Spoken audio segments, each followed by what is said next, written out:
సంక్రాంతి ముగ్గులు వయసు రిచా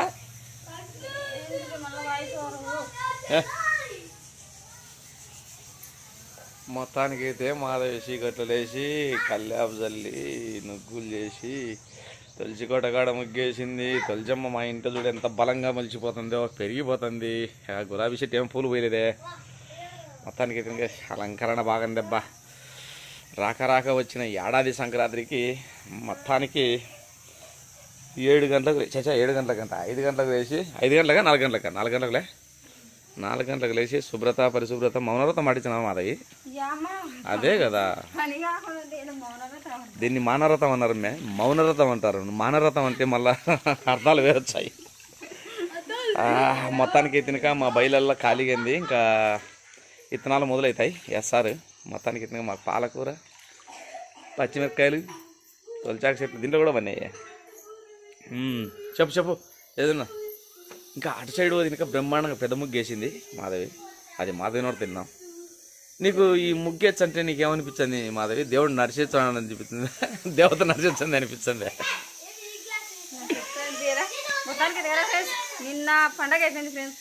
కానీ ఏంటంటే కదా మాకు అంటే 32 ఊర్లు వచ్చేసరికి వెనక చేస్తారు ఫ్రెండ్స్. ఒక్కరోజు వెనక మా పోలీసు సాంగ్ వచ్చాడు కాబట్టి ఒక్కరోజు వెనక చేస్తాము. పోలీసు అంటే అర్థం కాదు, అహోబిల లక్ష్మీ నరసింహస్వామి పర్యాటనకై దిగుతాడనమాట. అది ఈ రోజే దిగే రోజు మేము పండుగ చేసుకుంటాం అనమాట. మామూలుగా తినక లోకమంతా పండుగ ఏంటంటే తినక లోకమంతా ఒకరోజు ముందు పండుగ చేసుకుంటే కనుక మేము ఆ మరుసనాడు దిగే రోజులో మేము అందరికీ 32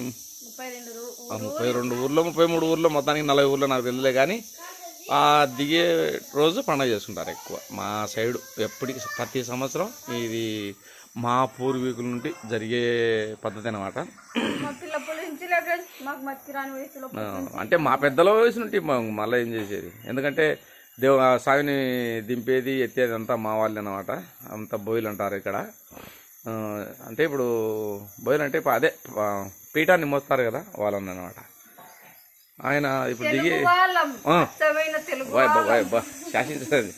ఇప్పుడు వాళ్ళను ఆల్రెడీ ఇప్పుడు ఆ వీడియోలో మిమ్మల్ని వాళ్ళు ఎంటర్ చేస్తాను. వాళ్ళు ఇప్పుడు పోతారన్నమాట. వాళ్ళు మామూలుగా దేవుణ్ణి ఇంకా ఎదగడానికి పోయిన గత వీడియోలో కూడా పెట్టినాను, కానీ ఇప్పుడు కూడా పెడతాను చూడరి. మాధవి పెడతాది. మొత్తానికి ఇతనికి దేవుణ్ణి అభివృద్ధి పరిచింది. ఓకే, ఇక్కడ కూడా పెద్ద ముగ్గేసింది.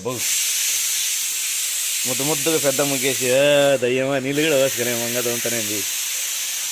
పెద్ద ముగ్గేసి బ్రహ్మాండంగా పెట్టేసింది. పచ్చని ప్రకృతి. ఇంకా పొద్దు వరుసలేదు. మేమైతే స్నానాలు గిన్నాలు అన్నీ అయిపోయినాయి. మాధవి అయిపోయినాక ఇంకా రై చేసేద్దామండి. సరే ఓకే ఫ్రెండ్స్, మొత్తానికి ఆ దేవుడిని కాడికి పోయేటప్పుడు వాళ్ళు ఎలా వచ్చి ఆ స్వామికి ముక్కిపోతారు అనేది కొంచెం గమనించి వేస్తారు కదా. ఆ స్వామిని తీసుకో. మా వాడు చిన్నోడు ఆల్రెడీ నా కావి తాగుతున్నాడు. ముందరైతే పొద్దున 6:30 కూడా కాలేదు కావి తాగుతున్నారు. ఇంకా నేనైతే కదా ఫస్ట్ అయితే కన్నా స్నానం చేసేవారికి ఏం చేయవద్దని చెప్పేసి అన్ని స్నానం చేసిన తర్వాత ఏం కడిగి పెట్టినా దేవుడికి. ఇంకా ఇక్కడైతే కదా ఇంకా చీరలే బచ్చాలు చేయాలన్నా అలాగని పాఠాలు చేయాలన్నా నువ్వు చేయమంటావులేదా? నీకేమీ బాగా చెప్తావు, చేసేదాన్ని నేను కదా. ఇక్కడైతే కదా పప్పు పెట్టినా, ఇక్కడైతే కదా బ్యాన్లు ఉడకవేసాను. అమ్మను మించి దైవం ఉన్నదా అని వాడాలి. అప్పుడు మేము పొంగిపోతాయి అనమాట. ఇక్కడైతే కదా అయ్యప్ప సంక్రాంతికి నెయ్యి తెచ్చినారు కదా, అభిషేకం నెయ్యి. మేము అప్పుడప్పుడు అది ఒకటే మరి వాడుకోకుండా అప్పుడప్పుడు పండగలకు పబ్బాలకు వచ్చినప్పుడు అట్లా కొంచెం వేసుకుంటుంటాం అనమాట. ఇట్లా ఫోటోకి పోయి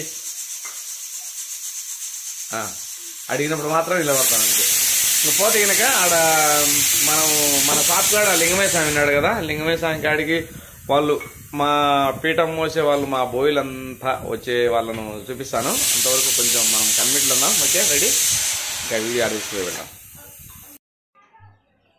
హాయ్ అండి, మొత్తానికైతే గాన సంక్రాంతికి మేమైతే గాన మా ఇంట్లో పూజ అయితే మొదలు పెట్టేసినాను. చూడండి, పాశం, అన్నం, పప్పు, చారు, అలాగే ఇక్కడ కూడా ఇంకా పూజనైతే నేను మొదలు పెట్టేసినాను. చూడండి, ఇంకేం లేదు ఫ్రెండ్స్, అంటించేది